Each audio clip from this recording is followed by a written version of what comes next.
My name is Deborah Hopkinson. I live near Portland, Oregon. I grew up in Massachusetts, and when I speak to students in schools, I always talk about how I started out as a reader. And I think it's important for young people to get the sense that reading is important, and that's what makes writers. So when I was little, I loved to read. I always tell the story of how I would have those big textbooks, the history or the geography books, and I would have the novel I was reading hidden behind it. So that was what I wanted to do, and I either wanted to be a writer or a doctor, but my math skills weren't quite there for for science, although I love science now and love to write about it. When I go and talk to mixed groups like that of parents and kids together, one of the things I always try to talk to parents about is reading with their kids, and not just reading. We think of reading with your children of, reading to a toddler with the toddler on your lap. But my idea of children is that when you have a child, you have this lifelong reading group that's built into your family. You have a way to share the books that are important to you, and once that your child starts to read, a lot of parents, they continue to read what they're going to read, and then their kid is reading on their own. And I think that's an opportunity that's often missed, that to read the same books and to discover some of the wonderful literature that's being written right now in America. Some examples. For older teens right now, The Hunger Games. I lent it to my 24-year-old daughter, and she was up till 6 in the morning, a book that kept me up. So again, saying to someone, here's a book that's interesting to you. My son is in community college and just finished reading Sherman Alexie's The Absolutely True Diary of a Part-Time Indian, a wonderful book. Again, I read, voraciously, but I often find that some of the most interesting works being done are for young people, and that people are missing out if they just assume those books are for young people. So that's something that I think is very important for us as parents. When I was a young girl, I remember these moments, having my 4th grade textbook and seeing just the shaded parts and wondering, where were the women in these textbooks? Where were the stories about people that were like me? Where were the girls? And as I began to write stories, I found myself drawn to history, and I found myself drawn to the stories that I hadn't found when I was a young reader. And those are the stories that I've come to write about. There's a survey that was done that if you ask adults to describe their history classes in elementary and high school, what one word would they choose? They always choose the word boring, and I've tested that with audiences. But history, in fact, is not boring at all. It's fascinating, and part of our challenge as educators and parents and librarians is to bring history to kids in a way that shows them that it's exciting. One of the ways that I introduce history to children when I go into a school visit is right away I start to make sure they understand the difference between historical fiction and information or nonfiction. Even when I'm writing historical fiction, I try very hard to make the story as accurate as possible, but I also will include a note in the back that might say how the story differs from the actual reality.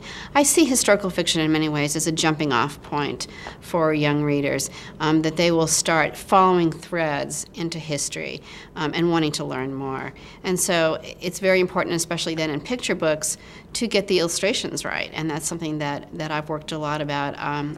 I have a series of books on the Klondike, and one of the photos for the covers had a boy with a regular knapsack, and I was able to show the illustrator a book of historical photos where they had these boxes that they tied on their backs, and you see these men, this line of men going up Chilkoot Pass in Alaska.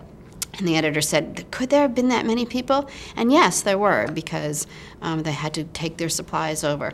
So again, trying to work with the illustrator and the editor and the art director to bring those historical accurate, the research into the picture book.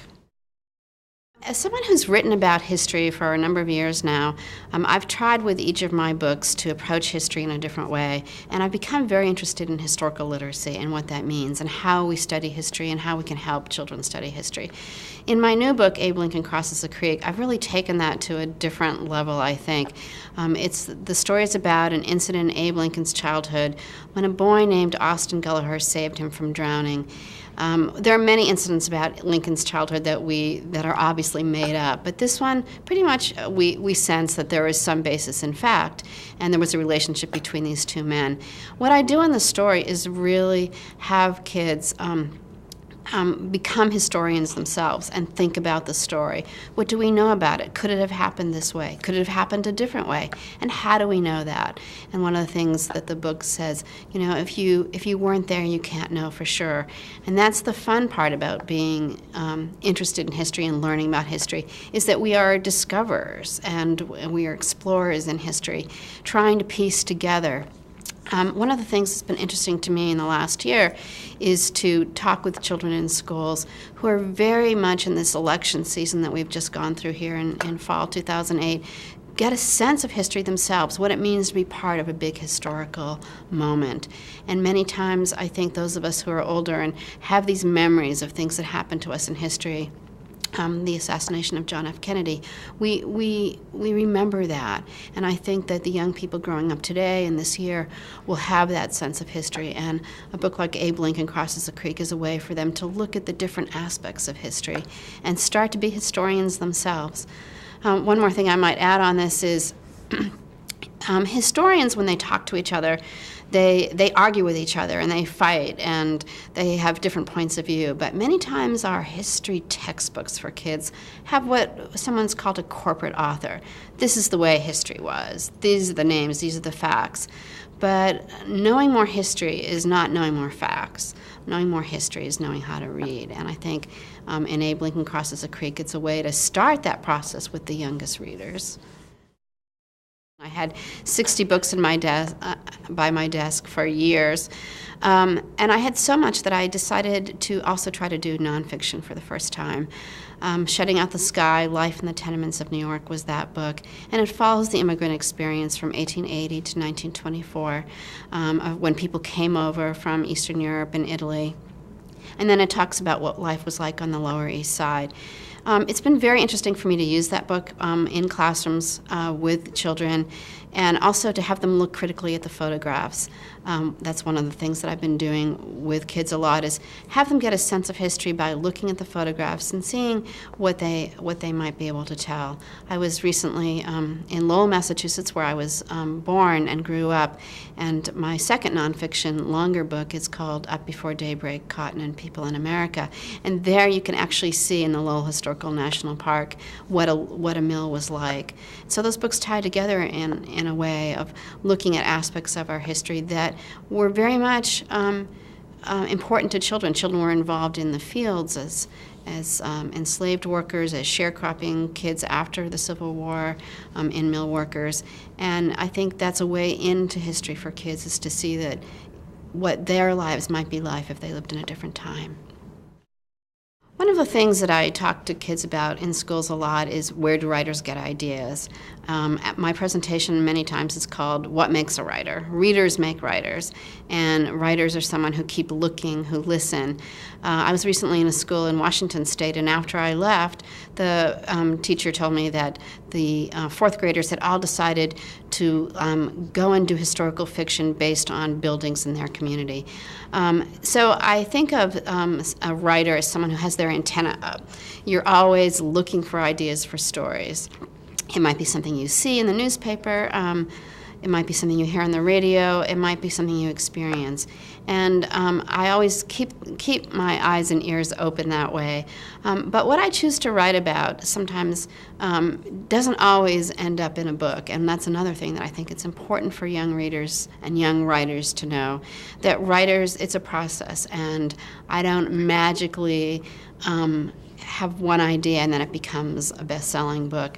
I have lots of rejections, and I have lots of editors that help me make my work better, and I think it's important for young readers to do that. So I try to find stories where there's a child protagonist, there's something interesting, that it might fit in with what teachers and librarians are studying in school, and also something that fascinates me, because that's what makes it fun to research. A question I ask students a lot in classrooms is, how do you do your research? And it's very interesting. It doesn't really matter what grade it is or where I am in the country. People will say the computer, dictionaries, libraries, but I have to really elicit an answer of seeing it, going someplace and seeing it with your own eyes. And that's something that I try to focus on. When I speak with children in schools, I always tell them that I have another job, that I'm here as an author on my vacation day, and I've always worked full-time. I have a career in philanthropy. I started many years ago at the University of Hawaii, and I'm now Vice President for Advancement at the Pacific Northwest College of Art, which is fun for me because there's an illustration department, so I'll be able to hopefully bring in illustrators and build up that.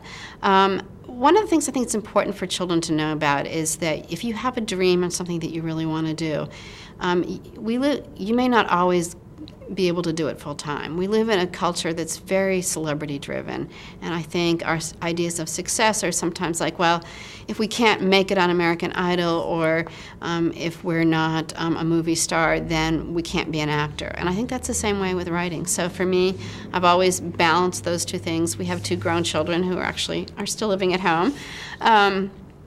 But I've had a very supportive husband who cooks, which is helpful. And I try to write when I can. I write on weekends, I write at night, and every once in a while I'll take myself away and take a day off and write. My newest book, Abe Lincoln Crosses the Creek, I remember taking a day off from work and sitting at the Oregon State University Library and just pounding away at it. This is my new book, Abe Lincoln Crosses the Creek, illustrated by John Hendricks, and I'd like to read you a little bit from it. It takes place in Kentucky, 1816. Now, here's an old tale of two boys who got themselves into more trouble than bear cubs in a candy store. I like it so well, I've asked my friend John to help out by drawing some pictures. All stories have a time and place, and this one's no different. It happened on the other side of yesterday, before computers or cars, in the year 1816. This green Kentucky valley is our place. Don't you feel like sticking your toes into that rushing water? That's Knob Creek. Life was hard for many folks then, especially those in slavery. And in just a few years, all the cares of America would fall on the shoulders of one tall, thin man. But in 1816, he's only 7. Here he is, fetching wood for his mother. All spring he's been helping his father plant corn and pumpkins. Look, now he's stopping to watch a wagon rumble by. I dare say you've guessed his name, Abraham Lincoln. He'll grow up to become our 16th president. There's another boy here, too, sitting on that rock, waiting for Abe. That's Benjamin Austin Gallagher, Austin for short. Now I can just hear you grumbling, who? That feller isn't in my history book. What do I care? Well, Austin is Abe's first friend. He's 3 years older and as proud of Abe as a big brother. Abe's legs were long, his arms were long, why, even his ears were long, Austin would say later. And when it came to being smart, he was way yonder ahead of me. All right, that's what we need to begin. A time, a place, and our characters. 2 boys named Austin and Abe.